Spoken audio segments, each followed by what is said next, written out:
Jal Jeevan machine వారు ఒక programme ఇచ్చారు. ఆ జల్ జీవన్ మిషన్ నామ్స్ ప్రకారం పవర్ హెడ్ ట్యాంకులు సోర్స్ ఏమో మన గోదావరి వాటర్, సోర్స్ గోదావరి నుంచి తీసుకుని పవర్ హెడ్ ట్యాంకులు పెట్టి మీరు చెప్పినట్టు ఈ డయ్యా కొంచెం తగ్గించి ఉంటే 450 మీటర్స్ అంటే అది నామ్స్ లో ఉంటుంది. అలా పెట్టినా కూడా ఈ పాటికే మనం ఇచ్చి ఉండాలి. దీనికి కొంత సెంట్రల్ గవర్నమెంట్ వారే మేజర్ గా దీనికి ఇచ్చేటువంటి ఫండింగ్, ఆ డబ్బు రాష్ట్ర ప్రభుత్వానికి వచ్చింది గత ప్రభుత్వంలో, అదేమో దానికి ఖర్చు పెట్టక డైవర్ట్ చేయడం వల్ల వచ్చినటువంటి ఇబ్బంది. ఇప్పుడు జల్ జీవన్ మిషన్ విషయంలో ఇక్కడే కాదు, మొత్తం మన తాడేపల్లిగూడెం, నిడదవోలు, కొవ్వూరు ఈ పట్టణాలన్నింటికి కూడా జల్ జీవన్ మిషన్ ద్వారా గోదావరి పరివాహక ప్రాంతంలో ఉన్నటువంటి పట్టణాలకి, గ్రామాలకు కూడా మంచినీరు ఇవ్వాలనేటువంటిది ప్రతిపాదన. అది సక్సెస్ఫుల్ గా నడవలేదు. ఇప్పుడు అది ఏ స్టేజ్ లో ఉందో మన దగ్గర ఫండ్ ఏమన్నా ఉందా జల్ జీవన్ మిషన్ ఇంప్లిమెంట్ చేయడానికి? లేదా అసలు మనకి ఏంటి పరిస్థితి?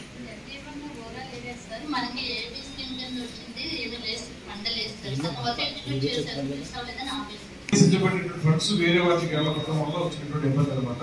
దీని మీద ఆల్రెడీ నేను ముఖ్యమంత్రి గారు, ఈ ఆర్డబ్ల్యూఎస్ అన్ని కూడా ఉప ముఖ్యమంత్రి గారు పవన్ కళ్యాణ్ గారి దగ్గర ఉన్నాయి, వారితో కూడా మాట్లాడడం జరిగింది.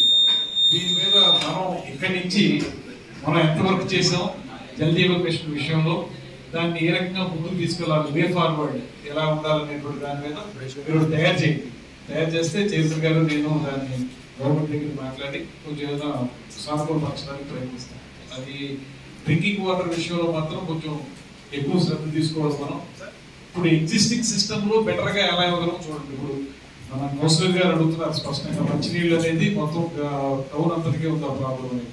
దాన్ని మనం చేయాల్సింది ఏంటంటే, సరే జల్ జీవన్ మిషన్ ఇంప్లిమెంటేషన్ పూర్తయ్యే వరకు ఒక ఎత్తు, ఈ లోపల ఉన్నటువంటి ఎగ్జిస్టింగ్ సిస్టమ్ లో మనం ఎంత ఎఫెక్టివ్ గా ఇవ్వగలుగుతాం మంచినీళ్ళు ఇబ్బంది లేకుండా. విచిత్రం ఏంటంటే ఇవన్నీ కూడా రాజమండ్రి, కొవ్వూరు, నిడదవోలు ఇవన్నీ గోదావరి పక్క నుండి మంచినీళ్ళు కలమటించేటువంటి పరిస్థితి ఉంటుంది. కొంచెం ఇమీడియట్ గా వాటికి వాటర్ సప్లై చేయాలని చూసుకోండి. ఎక్కడన్నా రిమోట్ ఏరియాల్లో అందకపోతే, తీరుగూడెం లాంటి ప్రాంతాల్లో అందకపోతే అక్కడ ట్యాంకర్స్ ద్వారా ఇచ్చేటువంటి ప్రయత్నం కూడా పెంచండి. పెంచితే తర్వాత దీని మీద పూర్తిగా నాకు తయారు చేసేసి దాన్ని ఎలా ముందు తీసుకెళ్ళాలో ప్రయత్నం చేస్తాను సార్. ఇప్పుడు మనకు ఏదైతే నేను తొందో అంశం అది మన ఈ గారు టెక్నికల్ ప్రాబ్లంతో అది ఆపమని చెప్పారు. రీటెండర్ రావచ్చు ఉంటుంది. అది దాన్ని ఏంటి డబ్బు తిరిగి చెల్లించి రీటెండర్ చూడడానికి వారు చేసిన సందర్భం మనందరికీ ఉంది. ఏదైనప్పటికీ కూడా నిడదవోలు పట్టణాన్ని డెవలప్ చేయడానికి అవసరమైన కార్యాచరణని త్వరలోనే తయారు చేసుకుని, దీనికి కావాల్సింది ఏంటంటే టీం వర్క్. దయచేసి ఎన్నికల వరకే మనకి రాజకీయాలు, ఎన్నికలు అయిపోయిన తర్వాత మనందరం ప్రజాప్రతినిధులు, ప్రజల నుంచి ఎన్నుకోబడినటువంటి కౌన్సిలర్లు మీరందరూ. మీకు ప్రజలు మీరు కౌన్సిలర్ గా సేవ చేయండి అనేటువంటి ఆలోచనతోటి మీకు ఓట్లు వేశారు, మిమ్మల్ని నెగ్గించుకున్నారు, తీసుకొచ్చి ఇక్కడ కూర్చోబెట్టారు. అదేవిధంగా మీరు అందరూ కలిసి చైర్మన్ గారిని ఎంపిక చేసుకున్నారు. అదే పద్ధతిలో ప్రజలందరూ కలిసి నన్ను ఎమ్మెల్యేగా ఉండమని చెప్పి ఇక్కడ కూర్చోబెట్టారు. అదేవిధంగా పైన ముఖ్యమంత్రి గారు, ఉప ముఖ్యమంత్రి గారు నన్ను మంత్రిగా కూర్చోబెట్టారు. మన బాధ్యత ఏంటంటే రాజకీయాలు అనేవి ఎన్నికలకో లేకపోతే ఇతరత్ర విమర్శలకో పరిమితం కావాలి తప్పితే అభివృద్ధి విషయంలో ఎటువంటి పరిస్థితుల్లోనూ కూడా రాజకీయాలకి తావు లేకుండా అభివృద్ధి చేయాల్సిన అవసరం. దాన్ని మనందరూ గుర్తించి దాని మేరకు పనిచేయాలని మనందరి లక్ష్యం కూడా ఉంటే కావాలి. అది నిడదవోలు పట్టణాన్ని గతం కంటే భిన్నంగా, గతం కంటే ఉన్నతంగా ఎలా నిలబెట్టాలనేటువంటిదే మన ఏకైక లక్ష్యం కావాలనేటువంటి మాటను మాత్రం మీ అందరికీ నేను మనవి చేస్తున్నాను. ఆ రకమైనటువంటి ఆలోచనతో ముందుకు వెళ్దాం. అధికారులు కూడా చెప్తున్నాను నేను, మీరు గతంలో ఉన్నటువంటి మైండ్ సెట్ ఏమైనా ఉంటే దాన్ని కొంచెం మార్చుకోండి. ఇవాళ ప్రభుత్వం యొక్క ప్రాధాన్యత క్రమాలు ఏమున్నాయో అర్థం చేసుకోండి. ప్రభుత్వం ఏ అంశాల మీద దృష్టి పెడుతుందో మీరు పూర్తిగా అర్థం చేసుకుని ప్రభుత్వ విధానంలో పనిచేయండి.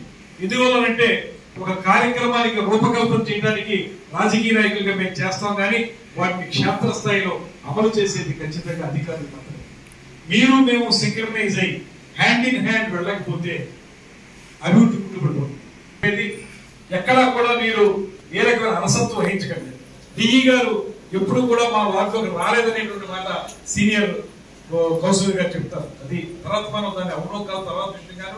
అంటే నేను ఉదాహరణగా చెప్తున్నాను అన్నమాట, మీరు వెళ్ళారు లేదనే దాని మీద విమర్శించడం కాదు. ఇప్పుడు ఆ రకమైనటువంటి ఆలోచన ఒక ప్రజాప్రతినిధికి రాకూడదు. ఎందువల్లంటే ప్రజాప్రతినిధి మీరు కలిసి ఆ వార్డుల యొక్క సమస్యల్ని పరిష్కరించాల్సిన అవసరం ఉంది. ఆ రకంగా మీరు ఎక్కడా కూడా ఏ రకంగానూ కూడా అలసత్వం మాత్రం నెగ్లిజెన్స్ లేకపోతే లెథర్జీ అంటాం మనం. బ్యూరోక్రాట్స్ లో ఉండేటువంటి లెథర్జీని మాత్రం దగ్గరికి రాని ఒకటి అందరం కలిసి పనిచేద్దాం.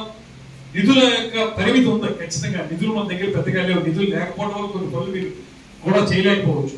కాబట్టి ఏ రకంగా నిధులు సంపాదించాలి, రుణాల నుంచి ఎలా తీసుకురావాలి, అదేవిధంగా కలెక్టర్ గారు కూడా మనకి చాలా బాగా పనిచేసేటువంటి కలెక్టర్ గారు కూడా వారితో మాట్లాడి ఎలా తీసుకురావాలి, మున్సిపల్ అడ్మినిస్ట్రేషన్ తో మాట్లాడి ఎలా తీసుకురావాలనే అంశాన్ని నేను చైర్మన్ గారు తప్పనిసరిగా దాన్ని భాగస్వామ్యం వహించి కృషి చేస్తాం.